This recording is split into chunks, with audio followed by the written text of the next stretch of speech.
ഈ മണി സാമ്പത്തിക നിരീക്ഷകൻ ടെലിഫോൺ ലൈനർ ശ്രീ ഉണ്ണികൃഷ്ണൻ, കഴിഞ്ഞ ദിവസങ്ങളിൽ വളരെ നിരാശാജനകമായ വാർത്തകൾ അമേരിക്കയിൽ നിന്ന് വരികയും അതിന് ചൂടുപിടിച്ച് ഇന്ത്യ ഓഹരി വിപണികൾ, ഏഷ്യൻ ഓഹരി വിപണികൾക്ക് കനത്ത നഷ്ടം നേരിടുകയും ചെയ്തു. ഡൗ ജോൺസ് അടക്കം ഇപ്പോൾ വിപണി തുറക്കുമ്പോൾ എങ്ങനെയാണ്?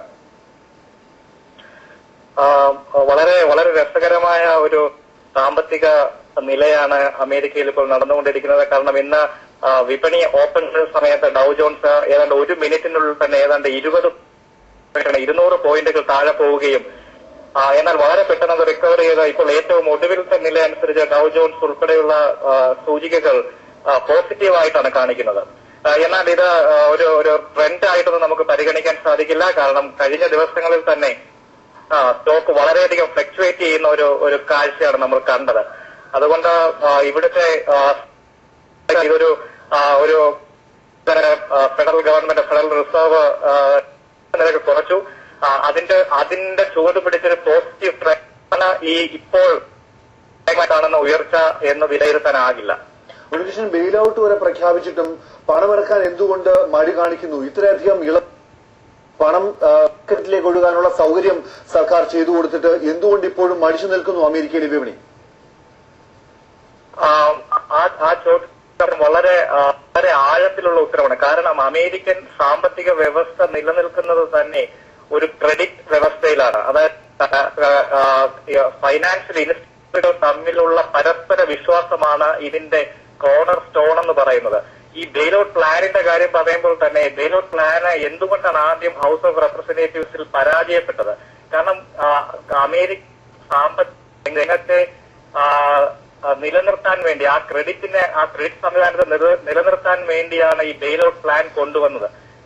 കേവലം 3 പേജായിട്ട് തുടങ്ങിയ ബെയിൽ ഔട്ട് പ്ലാൻ ഇത് പാസ്സാവുന്ന സമയത്ത് ഏതാണ്ട് 151 പേജാണ്. അതായത് ഈ ഹൗസ് ഓഫ് റെപ്രസെന്റേറ്റീവ്സിലെ ലോബിയിസ്റ്റുകൾ തങ്ങൾക്ക് വേണ്ട ടാക്സ് ഹോളിഡേസ് ഇതിനകത്ത് ചെയ്താണ് ഇത് പാസ് ചെയ്തിരിക്കുന്നത്. അതുകൊണ്ട് തന്നെ അമേരിക്കൻ വിപണിയിൽ ഗവൺമെന്റിലുള്ള വിശ്വാസം, അതായത് ഈ സംവിധാനത്തിലുള്ള വിശ്വാസം നഷ്ടപ്പെട്ടത് കൊണ്ടാണ് ഗവൺമെന്റിന്റെ 700 ബില്യന്റെ വന്നിട്ടും ഇവിടെ കാര്യമായ പുരോഗതി ഉണ്ടാകുന്നത്. കാരണം ഇപ്പൊ ബെയിൽ ഔട്ട് പ്ലാൻ നോക്കുകയാണെങ്കിൽ അതിനകത്ത് ഇൻക്ലൂഡ് ചെയ്തിരിക്കുന്ന ക്ലോസുകൾ വളരെ വളരെ രസകരമാണ്. കാരണം ഇവിടെ വൈൻ ഇവിടെ സോപ്പ് ഉൽപ്പാദിപ്പിക്കുന്നവർ ാണ് ഇതിനകത്ത് ടാക്സ് ഹോളിഡേസ് അനുവദിച്ചിരിക്കുന്നത്. ശിബിനു, CRR റേറ്റിൽ ഇളവ് വരുത്തിയതിന് ശേഷവും ഏതാണ്ട് 20,000 കോടിയോളം രൂപയാണ് വിപണിയിലേക്ക് ഉടൻ തന്നെ ഇറങ്ങാൻ പര്യാപ്തമായിരുന്നതും. അതുപോലും നമുക്ക് കരുത്ത് നൽകാതിരിക്കുന്നു. തുടർച്ച നേരിട്ട് ബന്ധപ്പെട്ടിരിക്കുകയാണ് അമേരിക്കയിലെ സ്റ്റോക്ക് മാർക്കറ്റ്, അല്ലെങ്കിൽ അവിടെ ഉണ്ടാകുന്ന നേരിയ വ്യതിയാനം പോലും ആഘാതങ്ങൾ എത്ര ദിവസങ്ങളിൽ ഇവിടെ രാജ്യത്തുണ്ടായിട്ടുണ്ട്. കുറച്ചത് അതൊരു വലിയ സംഭവമല്ല. കാരണം കഴിഞ്ഞ ഒരു 6 മാസത്തിനുള്ളിൽ ഇന്ത്യയിലെ CRR 1.5% വർദ്ധിപ്പിച്ചു. അപ്പോൾ അതിനകത്തുനിന്ന് 0.5% മാത്രമേ കുറച്ചുള്ളൂ. പക്ഷെ ഈ 20,000 കോടി ഇത് ഡയറക്റ്റ് വരുന്ന എമൗണ്ട് അല്ല. ഇത് ഫൈനാൻഷ്യൽ പെട്ടെന്നുണ്ടായ പ്രതിസന്ധിയല്ല, വർഷങ്ങളായി അമേരിക്ക പിന്തുടർന്ന സാമ്പത്തിക നയത്തിന്റെ തുടർച്ചയാണിത്. ഇത് സ്വാഭാവികമായ ഒരു പരിണാമം മാത്രം എന്നും റിപ്പോർട്ടുകൾ ഉണ്ടായിരുന്നു. ആളുകളെ നേരിട്ട് ഇത് ബാധിച്ചിട്ടുണ്ടോ? പ്രത്യേകിച്ച് സബ്പ്രൈം ഇഷ്യൂ മുതൽ അവിടെ തുടങ്ങുന്ന സാമ്പത്തിക പ്രതിസന്ധി അവിടെ യഥാർത്ഥ വിഷയമായി ഇത് മാറിയിട്ടുണ്ടോ? കാര്യം തെരഞ്ഞെടുപ്പ് പ്രചരണത്തിലടക്കം, പ്രസിഡന്റ് തെരഞ്ഞെടുപ്പ് പ്രചരണത്തിലടക്കം വലിയ വിഷയമായി ഇത് മാറുന്നു. ഇതിൽ ആർക്കാണ് സാമ്പത്തിക ചർച്ചകൾ മാറുന്നു. സ്വാഭാവികമായി അവിടുത്തെ സാധാരണക്കാരെ ഇത് നേരിട്ട് ബാധിച്ചിട്ടുണ്ടോ?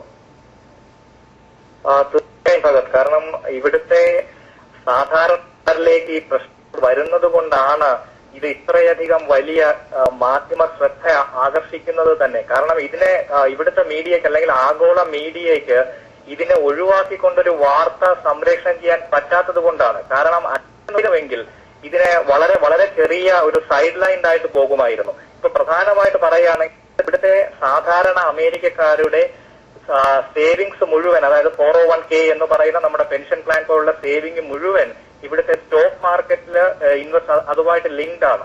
അപ്പോൾ അവിടെ അതായത് വാൾസ്ട്രീറ്റിൽ ഉണ്ടാകുന്ന ചലനങ്ങൾ പോലും അമേരിക്കൻ സാധാരണക്കാരുടെ ജീവിതത്തെയാണ് ബാധിക്കുന്നത്. കാരണം ഇപ്പോൾ വളരെ വളരെ പെട്ടെന്നൊരു കണക്കെടുത്ത് നോക്കുകയാണെങ്കിൽ ഇവിടുത്തെ സാധാരണക്കാർ സാധാരണക്കാരുടെ 401k നിക്ഷേപങ്ങളില് കഴിഞ്ഞമായിട്ട് ഏതാണ്ട് 5% കുറവാണ് ഉണ്ടായിരിക്കുന്നത്. കാരണം ഇത് പറയുന്നത് ഇവിടുത്തെ നിലനിൽക്കുകയാണെങ്കിൽ ഇതിന് ഒരു റിക്കവറിയിൽ, അതായത് ജീവിതത്തിന്റെ അവസാന ഘട്ടത്തിൽ റിട്ടയർമെന്റിന് ശേഷം ഇരിക്കുന്ന ഈ 25% അവരുടെ ലൈഫ് ടേമിൽ റിട്ടേൺ ഉണ്ടാക്കാൻ സാധിക്കുന്നില്ല. ഇതൊരു തിരിച്ചറിവാണ്.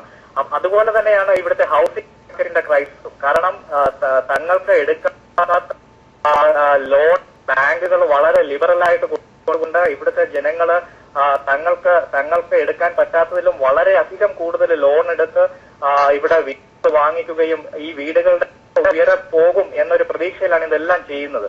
പക്ഷെ ഈ സ്റ്റോക്ക് മാർക്കറ്റും ഹൗസിംഗ് മാർക്കറ്റും കൂടി കൂടുതൽ ജനങ്ങൾ ബാങ്ക്രപ്റ്റ് ആയിട്ട് ജനങ്ങൾക്ക് മറ്റ് സ്ഥലങ്ങളിലേക്ക് പലായനം ചെയ്യേണ്ട ഒരു അവസ്ഥ തന്നെ ഉണ്ടാക്കാൻ സാധ്യത.